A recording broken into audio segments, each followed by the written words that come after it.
महाराष्ट्र में कोरोना के आंकड़ों ने फिर से बनाया है नया रिकॉर्ड। एक दिन में 43,183 नए केस। कोरोना से महाराष्ट्र में 24 घंटे में 249 लोगों की मौत। कोरोना से महाराष्ट्र में अब तक करीब 54,900 मौत। मुंबई में भी कोरोना के मामलों में बड़ा उछाल। एक दिन में आए 8,500 से ज्यादा नए केस। नागपुर में कोरोना से होने वाली मौतों का रोज बन रहा है नया रिकॉर्ड। पिछले 24 घंटे में 60 मरीजों की मौत। नागपुर में एक दिन में 3600 से ऊपर नए केस। एक्टिव केस हो चुके हैं करीब 40,000। बेड का संकट। महाराष्ट्र में मार्च के महीने में 6,51,513 कोरोना के नए मामले आए। एक्टिव केस 3,66,000 के पार। महाराष्ट्र में नाइट कर्फ्यू के खिलाफ राष्ट्रवादियों का विरोध प्रदर्शन। मुंबई में कांग्रेस कार्यकर्ताओं का प्रदर्शन भी। संजय निरुपम बोले, सरकार को रोजगार की फिक्र नहीं। महाराष्ट्र में प्रॉपर्टी की बिक्री के लिए फिर से 5% स्टाम्प ड्यूटी बहाल। दिसंबर तक 2% और मार्च तक 3% पर घरों की रजिस्ट्री ने बढ़ाई थी प्रॉपर्टी की बिक्री।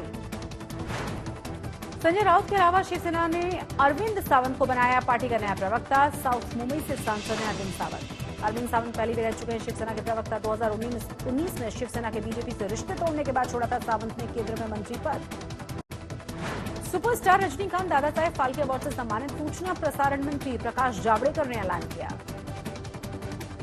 प्रेस कॉन्फ्रेंस में जावड़ेकर से हुआ सवाल, क्या तमिलनाडु में विधानसभा चुनावों के मद्देनजर सरकार ने अभी फाल्के पुरस्कार का फैसला लिया? तो केंद्रीय मंत्री बोले, हद हो गई, सवाल तो ठीक से करें। सुपरस्टार रजनीकांत दादा साहेब फाल्के अवार्ड से सम्मानित। रजनीकांत ने जताई है खुशी। एनआईए की टीम का गिरगांव में क्लचा हाउस नाम से क्लब पर छापा। क्लचा हाउस के मैनेजर पर नरेश बुकी को सिम कार्ड सप्लाई करने का आरोप। बारामती में इनामी बदमाश गिरफ्तार। हथियारों की तस्करी और फिरौती के मामलों में आरोपी। मार्च के महीने में रिकॉर्ड जीएसटी कलेक्शन। 1,23,902 करोड़ का रेवेन्यू जमा। फ्यूचर ग्रुप के 20,000 करोड़ के बैंक लोन के एनपीए होने का खतरा बढ़ा। रिलायंस के साथ फ्यूचर ग्रुप की डील अमेजन की आपत्ति से अटकने के बाद संकट पैदा हुआ। आरबीआई ने अगले 5 साल के लिए महंगाई दर का लक्ष्य तय किया। 2 से 6% महंगाई दर रखने का टारगेट है। आरबीआई ने मोबीक्विक के फॉरेंसिक ऑडिट को निर्देश दिए। कंपनी के ग्राहकों के डेटा लीक होने के बाद कार्रवाई की गई। 1 अप्रैल से इनकम टैक्स और बैंकिंग समेत 11 नियमों में बदलाव हुआ। ईपीएफ पर टैक्स समेत अन्य अति वरिष्ठ नागरिकों के आईटीआर के बदले गए नियम। लघु बचत योजनाओं में ब्याज दर की कटौती पर मोदी सरकार का यू टर्न। वित्त मंत्री निर्मला सीतारमण ने कल का फैसला पलटा। सरकार ने पीपीएफ समेत लघु बचत योजनाओं में की थी 1.1% की कटौती। बाद में वित्त मंत्री ने इसे बताया था गलती। कारोबारी साल 2021-22 से पहले दिन कई बदलाव हुए। कार, बाइक और ट्रैक्टर महंगे हुए। कार में 2 एयरबैग्स का नियम हुआ लागू। बीजेपी सांसद एक्टर किरण खेर को हुआ है ब्लड कैंसर। अनुपम खेर ने ट्विटर पर लिखा, जल्द हो जाएंगी ठीक। मुंबई में चल रहा है इलाज।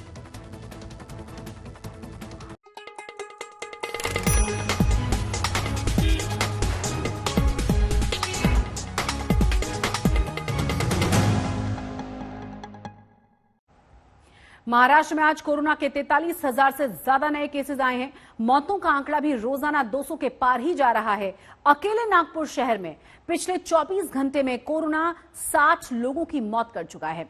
राज्य में एक्टिव केस 3,66,000 के पार पहुंच चुके हैं।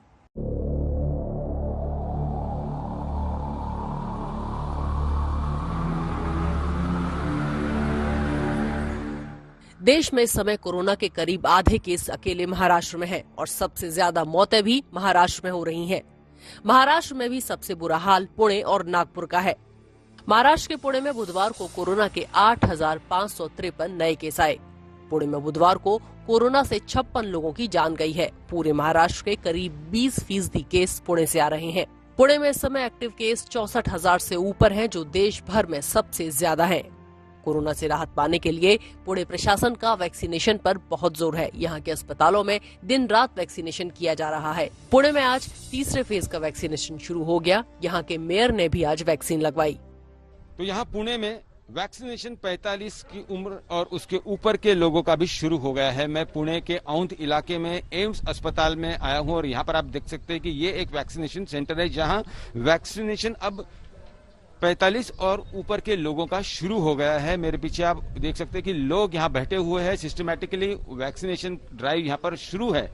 महाराष्ट्र की अगर बात करें तो जो कहा जा रहा है कि 15 करोड़ की आबादी और उसमें आने वाले 3 महीनों में महाराष्ट्र को पूरी तरह से वैक्सीनेशन देना है।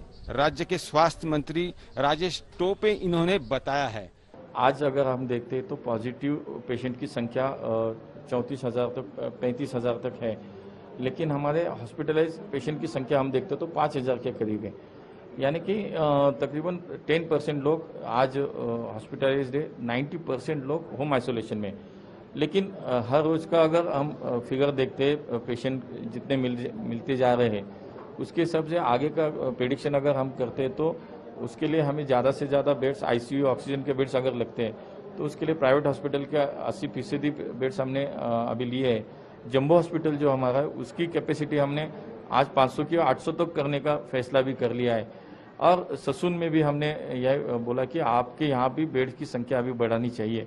तो मुझे लगता है बेड्स के बारे में आगे का हमारा प्लान कोई उसमें अच्छी तरह से काम कर रहा है। मुझे नहीं लगता आगे भी कुछ 10-15 दिन तक हमें कुछ प्रॉब्लम होगी। उसके बाद का मैनेजमेंट और उसके बाद की स्थिति क्या है उसके हिसाब से आगे का काम करेगी।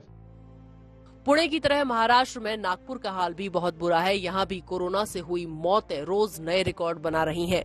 पिछले 24 घंटे में नागपुर में कोरोना से 60 लोगों ने दम तोड़ा है और 3630 नए केस आए हैं। नागपुर में इस वक्त बेड की कमी पड़ती भी दिख रही है। अगर शहर में 1 अप्रैल को दोपहर 2 बजे तक के आंकड़े देखे जाएं तो निजी अस्पतालों में 133 ऑक्सीजन बेड, 23 आईसीयू बेड और 3 वेंटिलेटर खाली बचे हैं, जबकि सरकारी अस्पतालों में 90 ऑक्सीजन बेड, 5 आईसीयू बेड और 3 वेंटिलेटर बेड बचे हैं। ऊपर से नागपुर में 1 अप्रैल से लॉकडाउन भी हट चुका है। ऐसे में लोग अगर खुद से गाइडलाइंस का पालन नहीं करेंगे तो नागपुर का हाल बद से बदतर होने में देर नहीं लगेगी। नागपुर के अस्पतालों में जाएं तो बेड के लिए धक्के खाते कोरोना मरीजों के रिश्तेदार मिल जाएंगे। बेड की समस्या के बारे में मैं अभी खुद गवर्नमेंट मेडिकल कॉलेज और इंदिरा गांधी मेडिकल कॉलेज दोनों जगह जा रहा हूँ। दोनों जगह व्यवस्थाएं देखने वाला हूँ। साथ में हमने ग्रामीण इलाकों के लिए कोऑर्डिनेटर्स नियुक्त किए हैं। तहसीलदार तालुका लेवल पे रहेगा, जिला लेवल पे उप जिलाधिकारी रहेंगे। महानगर पालिका क्षेत्र में additional municipal commissioner Shri Jalash Sharma ji ये कोऑर्डिनेशन का काम करेंगे और हम बेड मैनेजमेंट को ठीक ढंग से करेंगे। नागपुर में भी वैक्सीनेशन शुरू हो गया है और लोगों का अच्छा रिस्पांस मिल रहा है। अभी अबाव 45 शुरू हुआ है। काफी रस है, अच्छे खासे लोग हैं जो आ रहे हैं। हमारे यहाँ रजिस्ट्रेशन होता है, ऑफलाइन टोकन देते हैं हम लोग 200 लोगों को। देन ऑनलाइन जो है वो 8 to 10 शुरू रहता है उनका कंटिन्यू। अच्छा रिस्पांस है सर। लोग तरह तरह की वैक्सीन के बारे में पूछते हैं। कोविशील्ड है, कोवैक्स है, कुछ साइड इफेक्ट तो नहीं है ऐसा वगैरह। एंड अभी जो है सेकेंड डोज हो गया है अबाव 45 डेज टू 60 डेज के अंदर कभी भी ले सकते हैं। महाराष्ट्र में कोरोना के एक्टिव केस 3,67,000 के पार हो चुके हैं। बढ़ते केस महाराष्ट्र के मेडिकल इंफ्रास्ट्रक्चर के लिए चुनौती बनते जा रहे हैं। राज्य में कोरोना से मृत्यु दर 1.92% है। पुणे से पंकज खेलकर और नागपुर से योगेश पांडे के साथ आज तक ब्यूरो। मुंबई में कोरोना के आज 8,646 नए केसेस सामने आए। एक दिन में इतने केस मुंबई ने पहली बार देखे हैं। बीएमसी भरोसा दिला रही है कि मरीजों के लिए बेड की कमी नहीं पड़ेगी, लेकिन केसेस जिस रफ्तार से बढ़ रहे हैं ये डर सता रहा है कि कहीं पिछले साल जैसा हाल न हो जाए। मुंबई में कोरोना का कहर बढ़ता ही जा रहा है। गुरुवार को 8,646 नए केस दर्ज हुए हैं, जो अब तक का सबसे बड़ा आंकड़ा है और 18 लोगों की मौत हुई है। मुंबई में अब एक्टिव केस करीब 60,000 होने को हैं। बुधवार को भी यहां 5,000 से ज्यादा केस आए थे, पर अब भी मुंबई के बाजारों में लोग बिना मास्क लगाए घूमते मिल जाएंगे। ऐसे वक्त में भी लोग कोरोना गाइडलाइंस का पालन नहीं कर रहे। जरूरी है, बहुत जरूरी है। लोग इसका बराबर ये नहीं करे। कुछ लोग जो लापरवाही से चल रहे हो वो अच्छा नहीं है। अवेयरनेस तो है ही, पर अभी सबको समझना चाहिए, वो सही बात है। समझेंगे तो सही है, नहीं समझेंगे तो अपने लिए नुकसान है। मास्क पहनना चाहिए बराबर सबको। हाथ सैनिटाइज करना चाहिए। हाँ, हाथ सैनिटाइज करना चाहिए, मास्क पहनना चाहिए, हाथ धोना चाहिए बार बार। एक तरफ जहां लोग खुद से गाइडलाइंस का पालन करने के लिए तैयार नहीं हैं, सरकार के लगाए प्रतिबंधों को लेकर भी शिकायतें आ रही हैं। महाराष्ट्र में नाइट कर्फ्यू लगा हुआ है, जो रात 8 बजे से शुरू होता है। सभी होटल, मॉल, दुकानें, ऑफिस आदि रात 8 बजे बंद होने होते हैं। इसके विरोध में होटल रेस्टोरेंट वालों का कहना है कि इससे उनके बिजनेस को 60 से 70% घाटा हो रहा है। होटल मालिकों ने आज मुंबई में नाइट कर्फ्यू को लेकर विरोध प्रदर्शन किया। होटल मालिकों के साथ कांग्रेस कार्यकर्ता भी थे। इस प्रदर्शन का नेतृत्व कर रहे थे कांग्रेस नेता संजय निरुपम, जिनकी पार्टी भी महाविकास आघाड़ी सरकार में शामिल है। मसलन आपने कहा कि नाइट कर्फ्यू, रात को कोई नहीं जाएगा, सारे होटल बंद, तो क्या कोरोना क्या दिन में सोया रहता है, रात को घूमता है क्या? ये सब सवाल सामान्य अप्रोच देखना चाहिए। फिर वैक्सीन आ गया है, जब वैक्सीन आया तो जितना ज्यादा हो वैक्सीनेशन का काम शुरू करिए। आप गली गली में वैक्सीनेशन सेंटर खोल दीजिए, सबको वैक्सीन दीजिए। लेकिन आप मॉल के बाहर, थिएटर के बाहर जिस तरीके से टेस्टिंग के नाम पे लोगों से 250 रुपए वसूल रहे हैं, 150 रुपए का टिकट होता है एक सिनेमा का, 150 का टिकट लेके एक आदमी जाता है पिक्चर देखने, उसको रोक कर जबरदस्ती पकड़ करके उसको इंजेक्शन डाल रहे हैं, उसका स्वैब ले रहे हैं और उसके बाद 250 रुपए ले रहे हैं उससे। तो कौन जाएगा थिएटर में? थिएटर खुल गए हैं, चल नहीं रहे, मॉल खुल गए हैं, चल नहीं रहे, होटलों को आपने बंद कर दिया। तो ये सब जो एक गलत फैसले हो रहे हैं, इससे मुंबई में तबाही फिर से हो सकती है। इससे मैं सरकार को सावधान करना चाहता हूं। मेरे होटल में रात को 9 बजे 9:30 बजे के बाद ही पब्लिक आती है, जो कि यहाँ आपको मालूम है कि मुंबई के अंदर लाखों ऐसे लोग हैं जो बैचलर हैं, जिनके पास बाल बच्चे नहीं है, उसको खाना बनाने के लिए घर में जगह नहीं होती है, घर नहीं होता है, तो उसके हिसाब से होटल में खाना पड़ता है। अब वो बेचारे परेशान है कि रात को 8 बजे अगर हम होटल बंद कर देंगे तो वो खाएंगे क्या?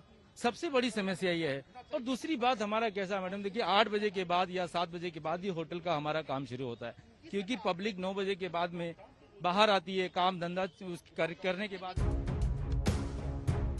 मुंबई में भी आज तीसरे फेज का वैक्सीनेशन शुरू हो गया, जिसमें 45 से ऊपर की उम्र के सभी लोग वैक्सीन लगवा सकते हैं। टीकेसी वैक्सीनेशन सेंटर में भीड़ न इकट्ठी हो, इसके लिए वैक्सीनेशन बूथ की संख्या बढ़ाई गई और वेटिंग एरिया को बड़ा कर दिया गया है। बीएमसी का टारगेट है कि एक दिन में 1 लाख लोगों को वैक्सीनेशन दिया जाए। फिलहाल जो आंकड़ा है वो 28,000 से 30,000 के बीच में है। आप बीकेसी कोविड वैक्सीनेशन सेंटर पर देखेंगे कि जो सीटिंग अरेंजमेंट है वो भी इस प्रमाण में की गई है कि अगर ज्यादा लोग आते हैं तो भी उन्हें अकोमोडेट किया जाए, चाहे वो रजिस्टर कर आए या विदाउट रजिस्टर किए हुए हैं। इस नए फेज में ज्यादा से ज्यादा वैक्सीनेशन करने का लक्ष्य है। वैक्सीन लेने में मुश्किल से पूरे प्रोसेस को 10 से 15 मिनट लगा। पूरा स्टाफ कोऑपरेटिव था और जो लसीकरण किया, जो टीका लगाया, वैक्सीन लगाई, मुश्किल से 2 सेकंड का टाइम लगा और बहुत अच्छा लगा। बीएमसी के मुताबिक मार्च के महीने में मुंबई में 88,710 केस आए हैं। मार्च में मुंबई का रिकवरी रेट भी घटकर 85% हो गया है। अगर आंकड़ों पर नजर डालें तो मुंबई में 1 अप्रैल को 8,646, 31 मार्च को 5,394, 30 मार्च को 4,758, 29 मार्च को 5,888 और 28 मार्च को 6,923 केस आए हैं। मुंबई में एक और चिंता वाली बात यह है कि डबलिंग रेट भी 75 दिनों की बजाय अब 49 हो गया है। पिछले हफ्ते तक मुंबई में कोरोना का डबलिंग रेट 75 दिन था। मुंबई में पिछले हफ्ते से जिस तरह कोरोना के मामलों की बढ़ोतरी हो रही है, उससे कंटेनमेंट जोन की संख्या भी अब 80 हो गई है, जबकि सील बिल्डिंग 650 है। लोगों को कोरोना के बढ़ते खतरे को लेकर जागरूकता फैलाने के लिए शहर के जेजे अस्पताल की दीवारों पर अनोखी पेंटिंग्स बनाई गई हैं। इन पेंटिंग्स में नामचीन हस्तियों के मुंह पर मास्क हैं।